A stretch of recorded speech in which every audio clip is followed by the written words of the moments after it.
Thank you, Rania, for the wonderful introduction. My name is Anoushka Banerjee, and today I'm going to be talking about a really interesting topic. In fact, it's so interesting that we use it almost all hours of the day.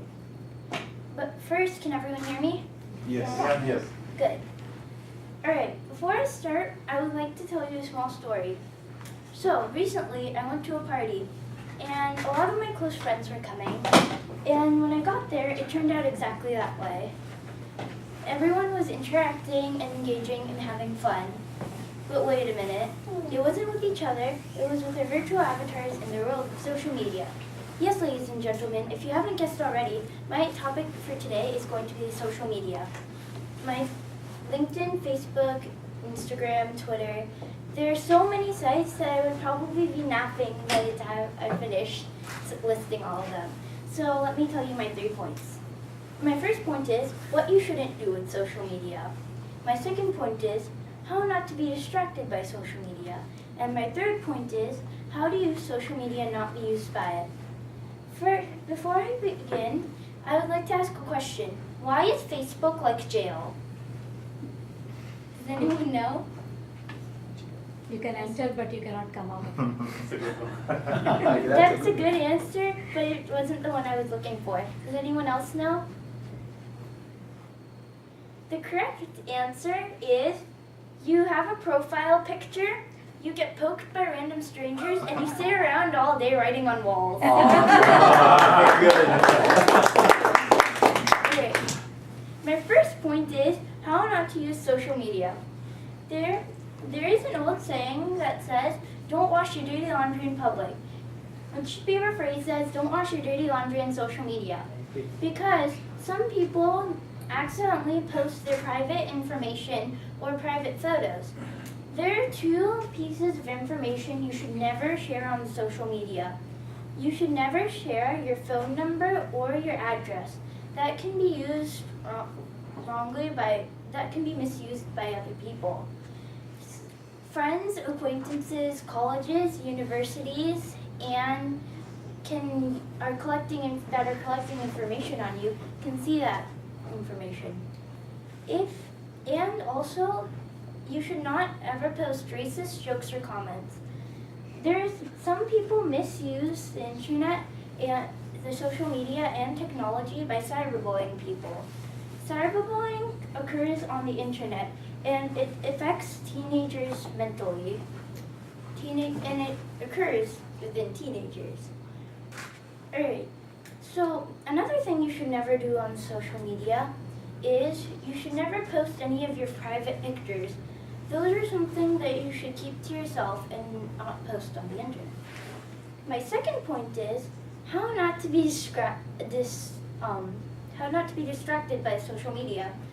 On social media, workers are working around the clock to make articles that will stick to your brain and make you addicted. Some easy ways that you can stay out of being addicted is you should always stay away from your computer at least 1 hour before bed. Have any of your parents ever told you to stay away from your electronics 1 hour before bed? No. Can anyone guess why? Because parents are on the social media.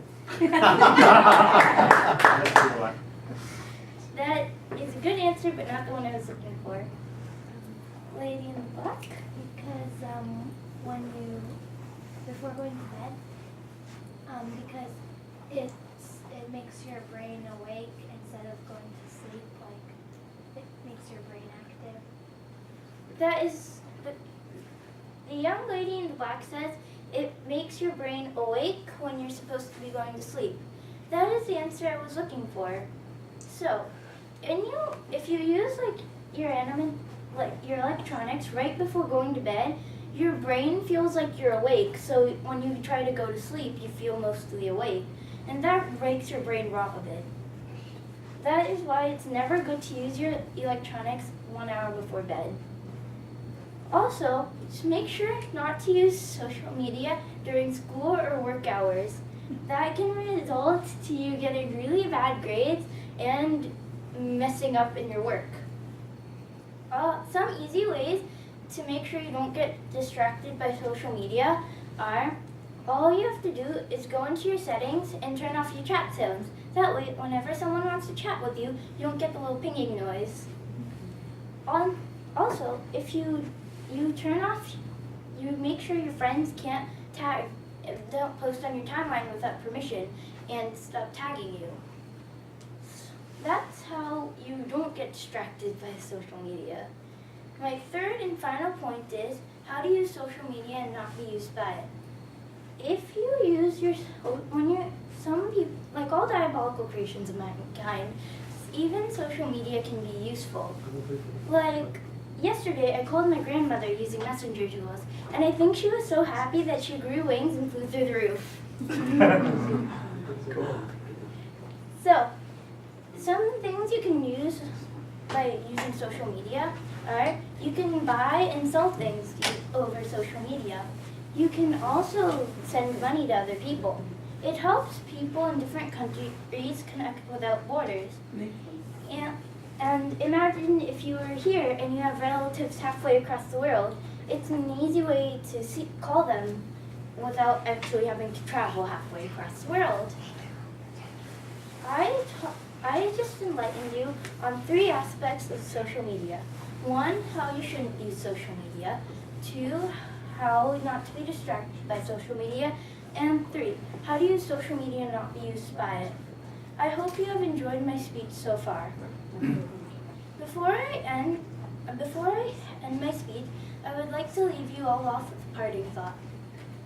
As this beautiful course of public speaking comes to an end, and everyone goes their different ways, I would like to invite you all to join a very special social network.